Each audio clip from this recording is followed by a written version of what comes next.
Il est 20h sur votre chaîne africaine. Bonsoir à la une de l'actualité. La situation sécuritaire et humanitaire dans la région du Centre-Nord inquiète plus d'un. Et ce matin, l'Union pour le progrès et le changement, l'UPC, dépeint cette situation dans la province du San-Matenga au Burkina. Des détails tout de suite dans cette édition. Rares sont les Africains qui s'en soucient, mais le 25 mai se trouve être la journée mondiale de l'Afrique. C'est en souvenir du congrès fondateur de l'Organisation de l'Union africaine, ancêtre de l'actuelle Union africaine. Judith Chumadi s'est intéressée à ce jour anniversaire. Elle nous en parle dans quelques instants.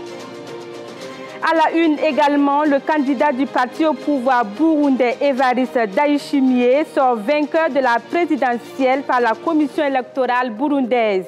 Ils étaient en tout 7 candidats en liste pour les élections présidentielles du 20 mai dernier. Une fois de plus, bonsoir. Débutons cette édition avec l'insécurité pour entamer cette édition. Les postes de la gendarmerie et de la police nationale de Faramana ont été attaqués dans la nuit du dimanche 24 au lundi 25 mai. Le bilan provisoire non encore officiel de cette double attaque est de 2 personnes tuées. Pour l'heure, aucune réaction officielle relative à ces incidents, mais il y a d'énormes dégâts matériels, notamment sur le bâtiment de la police qui aurait été totalement saccagé. Faramana est une localité de la province du Houé, située à 120 km du chef-lieu Bobo-Dioulasso, à la frontière du Burkina Faso et du Mali.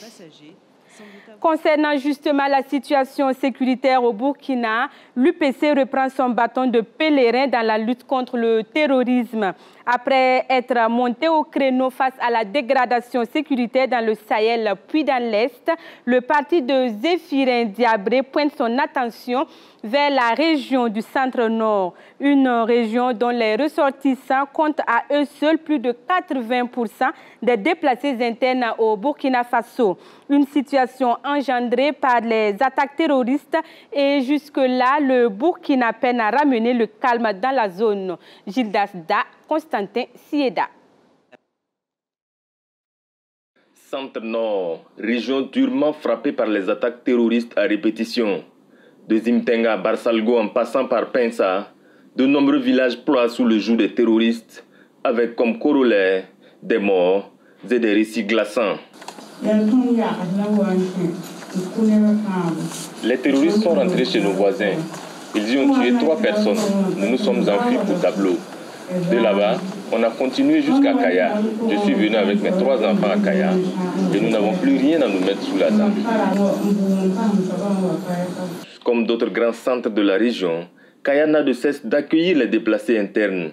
À ce jour, sur les plus de 800 000 déplacés internes du pays, près de 700 000 viennent du Centre-Nord. Dans cette région, les velléités terroristes débutent en novembre 2017 par l'attaque de la gendarmerie de Bourzanga. Les attaques ont augmenté d'intensité en 2018 dans cette commune et dans d'autres comme Zimtanga. Mais c'est en 2019, dès le 1er janvier, que les choses ont véritablement basculé avec les attaques terroristes et les massacres de Yirougou. Depuis lors, le Centre-Nord vit une série d'attaques meurtrières. Chronologiquement, les premières attaques ont visé les forces de défense et de sécurité, notamment les forces de police et de gendarmerie, ainsi que les détachements militaires. Le deuxième niveau d'attaque a visé les représentants de l'État. Le troisième niveau d'attaque a eu pour cible les civils et les leaders communautaires. Enfin, le quatrième niveau d'attaque a ciblé les femmes à travers des viols, des séquestrations, des tueries et des prises d'otages. Le Centre-Nord est entre autres voisine de 3 régions. Elles sont aussi sinistrées par les hordes djihadistes. Il s'agit du Nord, du Sahel et de l'Est. Depuis quelques jours, l'UPC sonne le tocsin sur le drame que vivent ces zones du Faso. Les terroristes confisquent des médicaments et des moyens de transport des malades, des ambulances et des motos. Au plan économique, le secteur agricole qui emploie l'écrasante majorité des populations est à l'abandon. Les terroristes interdisent à la population de s'aimer et de cultiver. L'élevage prend également un sérieux coup. Une bonne partie du cheptel est emportée et ordre a été intimé à la population de quitter les champs de culture et de pâturage. Les autres activités économiques, commerce, orpaillage, pêche, sont pratiquement suspendues à cause de l'abandon des sites. Face à ce drame, le Parti du Lion appelle le chef de l'État à prendre les mesures idoines sur le plan social, mais aussi sur le plan sécuritaire, pour que de concert avec les communautés locales, les forces de défense et de sécurité puissent reprendre la main sur le terrain, et cela pour un retour rapide des populations dans leur village d'origine. Pour ainsi vous montrer les réalités des déplacés internes du centre-nord, plus précisément ceux de Kaya, nous vous proposons de suivre ce reportage sur leur quotidien. C'est entre tristesse, désolation et désespoir que ces réfugiés tentent de s'en sortir. Reportage proposé par Judith Chimadi et Bassirou Sawadogo. Nous on souffre, on est dépassés. On était chez nous, on est venu ici, là, c'est parce que c'est forcé, c'est pas parce qu'on veut. C'est parce que c'est forcé, c'est des gens qui nous ont chassés de chez nous, on n'avait pas le choix. Sinon, c'est pas la faim qui nous a amenés ici. On a faim, oui, mais il faut prendre soin de nous. Les autorités, ils n'ont qu'à nous voir, parce que c'est vrai qu'ils font de leur mieux, mais ils n'ont qu'à ajouter. Ils n'ont qu'à faire des efforts encore plus, parce que là, nous on souffre. Tout comme Aïcha Wetraogo, la vie de cette dame a basculé l'année dernière lorsque des hommes armés ont fait irruption dans leur village et abattu des civils. Des victimes, il y en a eu. Et des malchanceux de ce drame se trouvait son fils, qui laisse à leur triste sort 2 orphelins. Rasmata Wetraogo a ainsi parcouru des kilomètres avec ses 2 petits-fils pour arriver à Kaya. Aujourd'hui, ils sont hébergés dans des camps où elle gîte avec les siens. Leur quotidien, une routine infernale où il faut tout attendre de l'État et de la générosité des bienfaiteurs. Ils disent qu'ils vont nous aider avec des vivres. Nous nous sommes inscrits pour bénéficier de cette aide. J'ai avec moi des orphelins dont le père a été tué dans les attaques. Je viens d'apprendre qu'il y a un endroit spécial pour la prise en charge des orphelins. J'ai dû débourser la somme de 500 francs pour que quelqu'un m'y amène à moto. Je suis venue m'aligner pour pouvoir trouver à manger pour les orphelins, mais jusque-là, je n'ai rien pour eux. Le gouvernement burkinabé et ses partenaires tentent tant bien que mal d'améliorer les conditions de vie des déplacés internes. Certes, des efforts sont fournis, mais ils sont bien loin des besoins de ces réfugiés dans leur propre pays. C'est vrai qu'il y a les vivres qui sont là, mais pour avoir les, tu dois souffrir. Tu vas venir faire recensement, tu vas faire plus de 3 mois, ton nom ne sort pas. On fait appel, c'est difficile. Quand tu viens même avec des papiers qui ne sont pas légaux, on te rejette. Pourtant, tu as fouillé, tu n'as même pas de papier. Souvent, d'autres même fouillent, ils viennent ici, ils n'ont même pas d'habits, sans portable, sans rien. Ils viennent, on dit qu'il faut avoir une référence pour te recenser. C'est pas simple. Si on pouvait faire recensement à domicile, c'était mieux. Là, on va faire et puis partager les gens à leur domicile. Parce que comme ça, c'est très difficile. Ils amènent sans portable. On ne sait même pas comment recenser la personne. Pourtant, il faut forcément à la mairie. La personne vient avec sans portable, sans référence, parce qu'il a fouillé. D'autres, ils vont fouiller là. Ils vont marcher même pour venir à Kaya ici. C'est pas simple. Quand ils viennent aussi, il faut dire, on dit qu'il faut avoir des papiers pour faire le recensement. Tu as fouillé. On a commencé à attaquer, tu as fouillé là, tu n'es plus rentré à la maison. Tu vas avoir papier où? Rasmata Sawadogo, elle, a fui son village depuis plus de 6 mois. Toute sa prière, c'est de pouvoir regagner sa maison. Mais à quand ce retour au village natal? Mystère et boule de gomme. Les attaques qui se perpétuent dans la zone compromettent chaque jour cette légitime espérance et en rajoutent à la désolation. Le candidat du parti au pouvoir au Burundi, Évariste Ndayishimiye, a été proclamé aujourd'hui vainqueur de l'élection présidentielle du 20 mai avec plus de 68% des voix.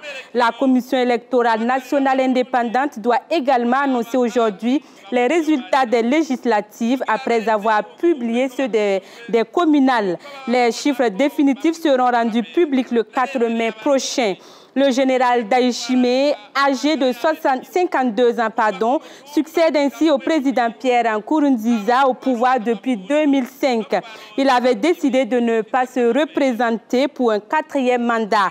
Un 3e mandat controversé en 2015 avait plongé son pays dans une grave crise politique. On poursuit cette édition avec la journée de l'Afrique. Cette année, la journée est commémorée dans un contexte de crise sanitaire, une situation qui oriente les réflexions sur le sujet de l'heure, la maladie à coronavirus. Mais saviez-vous pourquoi la journée du 25 mai est spécialement dédiée à l'Afrique? Installez-vous donc confortablement et suivons ensemble le récit de Judith Chimadi et de Bassirou Sawadogo. L'avenir de l'Afrique passe en revue en ce jour. Peu d'Africains s'en soucient, mais ce 25 mai se trouve être la journée mondiale de l'Afrique. Cette année, elle est célébrée dans un contexte de crise sanitaire sans précédent, la Covid-19. Et le thème s'est naturellement imposé, sécurité sanitaire dans le contexte de la Covid-19.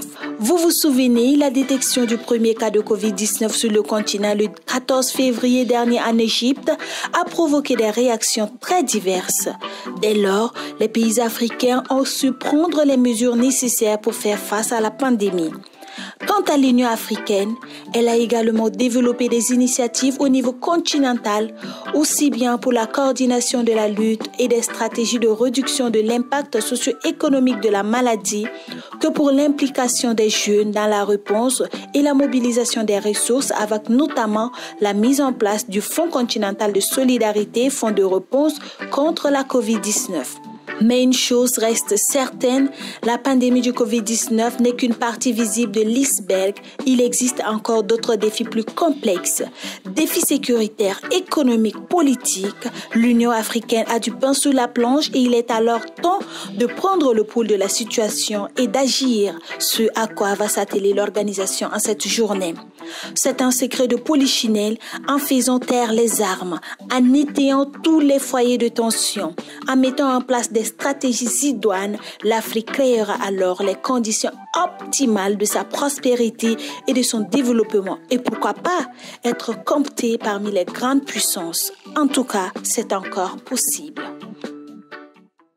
Cap à présent en direction de la Banque africaine de développement. Les États-Unis demandent à cette institution de lancer une enquête indépendante sur les accusations de prévarication contre son président Akioumi Adesina, faisant part de ses sérieuses réserves sur la décision de la BAD de blanchir son président de toutes les accusations. Une enquête approfondie est demandée sur ces allégations par un enquêteur extérieur indépendant.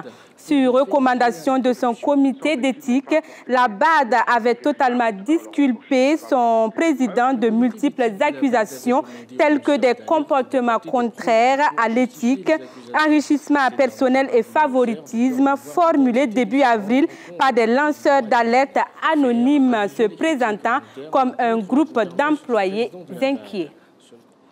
Pour clore cette édition, sachez que Vital Kamerhe, principal allié du président de la République démocratique du Congo, et son co-prévenu sont passés à l'offensive en clamant leur innocence ce lundi à la reprise de leur procès pour détournement de fonds présumés devant un tribunal à Kinshasa.